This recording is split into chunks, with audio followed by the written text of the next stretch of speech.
Hello, and welcome to Chelmsford College's Summer Challenge for Film Production. In this video, I'm going to introduce you to the 8 rules of storyboarding. So why do we storyboard? Storyboarding is a technique that allows a director or a creative to visually communicate their ideas to others.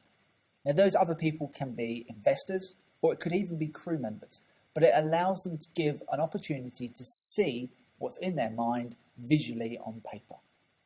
Now, there are 2 types of storyboards that you need to be aware of. There is traditional storyboards. Now, these storyboards are hand-drawn and probably the most commonly used. But not everyone can draw. So sometimes we use what we call digital storyboards.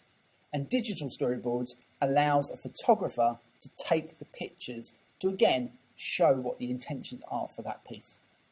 So let's have a look at our 8 key rules. Rule 1. Drawings don't have to be detailed. In fact, you don't need to be good at drawing at all to be able to do storyboarding. The issue is that we often look online and we see storyboard examples that look like this. But storyboarding isn't often done by the director in mainstream films or TV. In fact, storyboarding is done by a dedicated storyboard artist. Someone who is paid just to create the storyboards himself. Someone who has much experience within drawing. This is a stick person, and this is perfectly fine for storyboarding. This blob character here is also perfectly fine. In fact, this character here is fine too. All of these are good for storyboarding. Storyboards should communicate a visual idea clearly for others. And as you can see from those 3 images, all of them communicate the same thing. Rule number 2.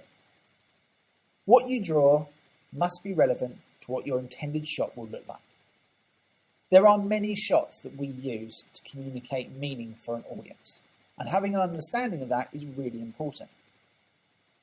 So when we come to actually designing our storyboards should match what the intended shot is going to look like. So this shot here, this is a big close-up. We haven't got a small character in the distance, it looks like a big close-up. This shot here is a long shot, and this shot here is a close-up. All of these look like the intended shot. They are drawn to match it. We want to know what the shot itself is going to look like.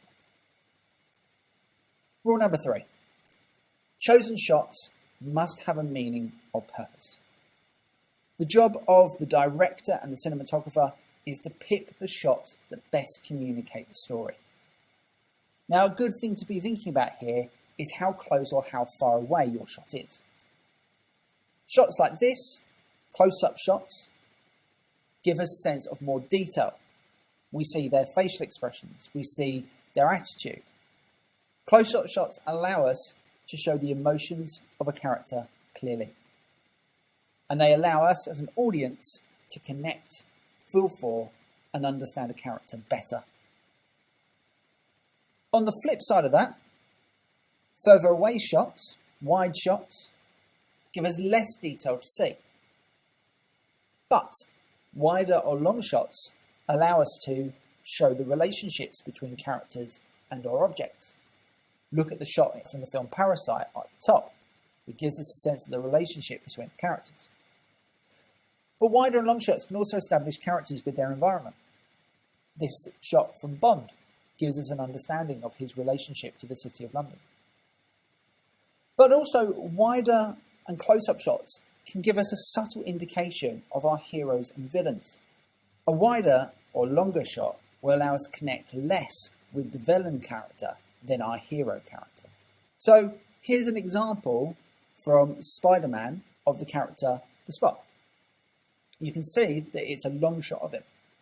But within this scene, the subsequent shots of Spider-Man are actually close-ups. So often we spend our time getting closer to our heroes and staying further away from our villains so that we don't emotionally connect with them. Rule 4. Make your characters distinctive and easily recognisable. Now, whether you're a good drawer or not, your characters should always try to be recognisable within your piece. These 3 shots are the same character, even though the drawing of them varies between frame to frame. All these characters are the same, and that's because they use specific characteristics. So we've got the hair design, the sticking out ears, the nose shape. All of them indicate that this character is the same, although, granted, it doesn't look like it. It doesn't matter whether there is inconsistency with your drawing. Remember, this is a tool for communication. Rule 5. Identify all simple camera movements within your storyboard using large, chunky arrows.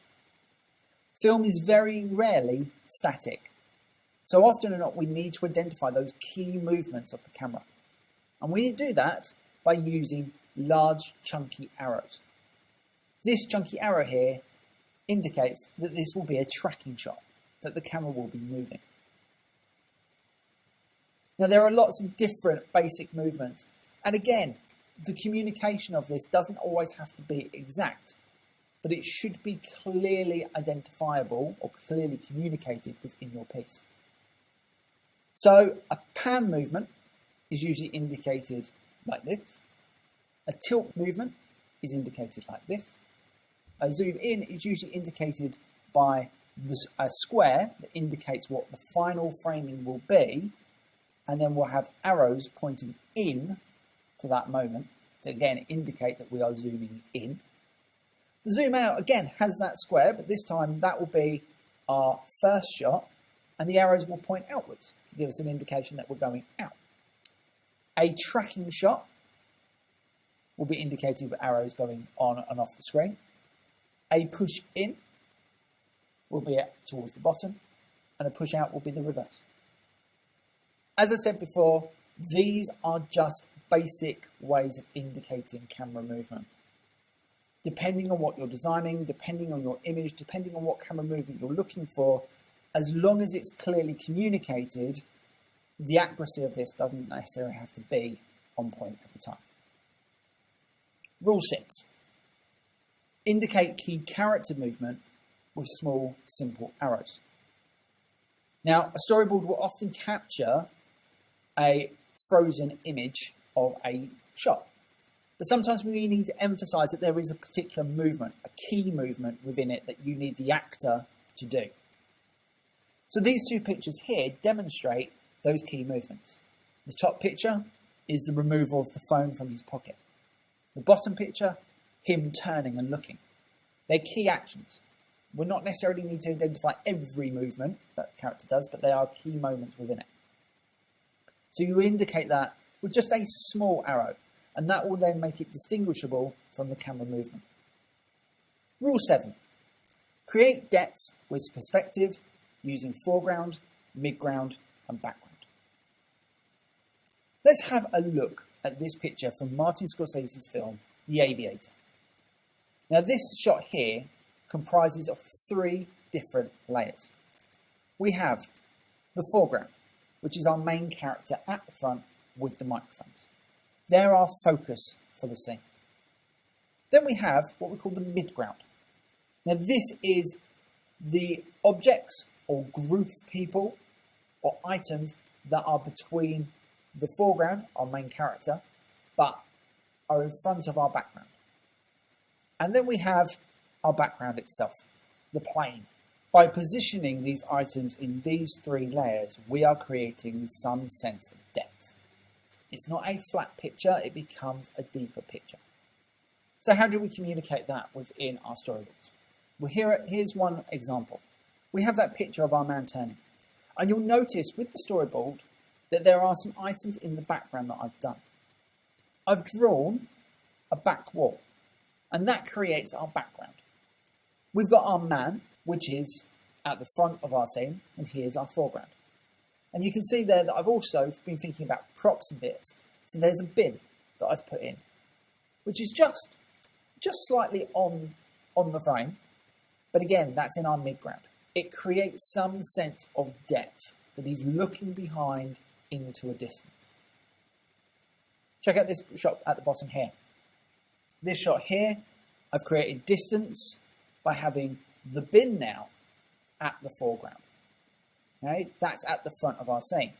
Our man is now in our midground, and our back wall continues backwards beyond them to give us a background. There's not much detail. I don't need to add lots and lots of detail, but I need to give a sense of that idea of distance and space by using key objects within it. Rule 8. Longer shots in which the framing changes should be indicated using letters to show the development of the shot. Now, if we are having a shot where it is continuous, there is no cut or change within it, the camera doesn't move, the camera doesn't stop to change position, we need to indicate that there might be some different camera movements within that one shot. And the way that we do that is by using letters at the end of the shot name to suggest a progression. So this example that you can see here is one shot. And I've indicated it by having shot 1A, which will be a close-up. And then the shot will move, the camera will move, but not cut, to 1B, which will be a mid-shot. And then it will move back to an over-the-shoulder long shot, which will be indicated as shot 1C. And then that will move to a long shot, which will be 1D, and then back to a close-up, which will be 1E. Now, some films are shot in one take only, or one shot only. So using this to indicate where those key points are within that one shot is a clear way of communicating what your intentions are for that particular shot. So those are the 8 rules that we need to know about. But how do we present them? Now, often or not, we use templates. There are many, many templates available online that you can access, and you can even create your own template as well. But these are a couple of examples of the templates that we've got available that you could potentially use. Make sure, though, that your templates are clear and that you've used annotation to identify any key information that needs to be communicated. Now, some storyboards, because they're used by a director on set, won't have any information with them, but generally we might indicate the shot type, for example, or maybe any key action movements. So what is your summer challenge this year? We're going to be doing a project for Essex and Suffolk Water and their Super Splash Heroes campaign. Now, Essex and Suffolk Water want to create a series of 30-second animated adverts featuring the Super Splash Heroes. And they want these adverts to teach children different ways to save and be sustainable with water.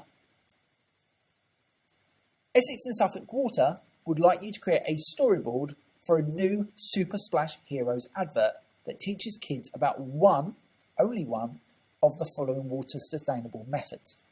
These can be installing water-saving shower heads and take shorter showers, turn off the water between brushing your teeth or washing your face, limit the use of dishwashers or washing machines, and question, are your clothes really that dirty that they need to be washed, or could they be worn one more time? Could be about shopping sustainably, because did you know a pair of jeans typically uses 10,000 litres of water to produce, which is equal to what a person drinks in 10 years. You can also do ones about avoiding dumping medicines or chemicals or oils down the drain, or avoid wasting food to limit agricultural demand. Now, your adverts that you design don't have to feature all the Super Splash Heroes, okay? They can just focus on one.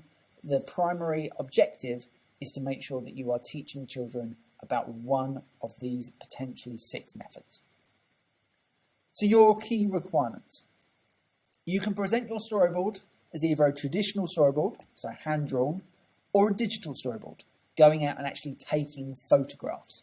Even though this is an animation outcome that they're looking at presenting, producing a storyboard or digital storyboard with photographs gives us, again, that element of communication, showing us what your intentions are. You must have at least 16 different shots within your storyboard. Although you can do more, but please remember your advert is only 30 seconds.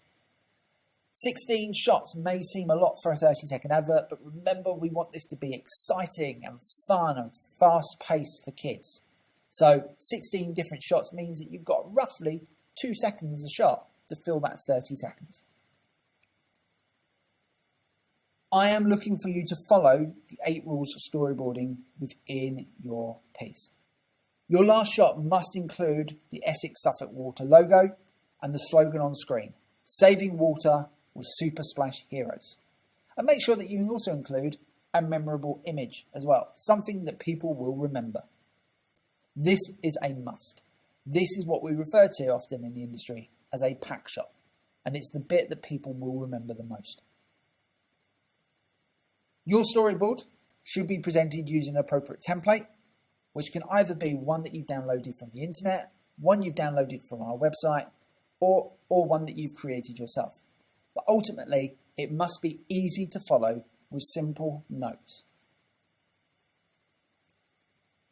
And these are the ones that you can download from the website. So, that's your challenge. Good luck.